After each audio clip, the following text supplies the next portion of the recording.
que te puso otro apellido. Te puso otro apellido. No, Llamé al presidente. El presidente que no quiere hablar. Llamó al presidente y entonces el presidente se queda ahí, en la sombra y nos habla Luis Javier del Val. Buenos días. Primeramente agradecer al G13, liderado por Fernando, que ha traído una maravillosa iniciativa para dimensionar un queso que bien lo merece, uno de nuestros quesos más ancestrales, uno de nuestros quesos emblema de nuestra gastronomía y por tanto merecedor del mayor de los esfuerzos posibles. De la hermandad, que ya son 44 años, que son los que han tirado durante estos años, no existía obviamente la denominación de origen, y el Afrodalpitus, si está en el mapa de Asturias y de España, en gran parte es por el trabajo que ha hecho la hermandad desde sus inicios. Tierra Astur siempre un cómplice necesario e imprescindible y siempre a disposición. Y para el Círculo, pues para el Círculo es un motivo de enorme satisfacción.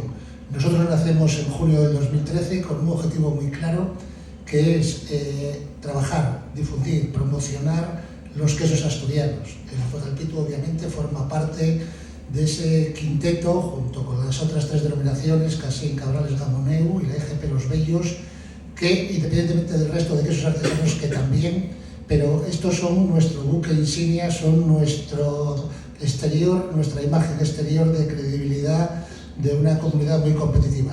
Y nacemos con una vocación diferente, y esa diferente es apostar por la versatilidad de los quesos en la cocina. Nos reunimos mensualmente, excepto los meses de julio, agosto y diciembre, en torno a un queso, varios quesos elaborados en ese mismo, con platos en torno a los mismos. Son ya 93 reuniones, más de 280 elaboraciones con quesos.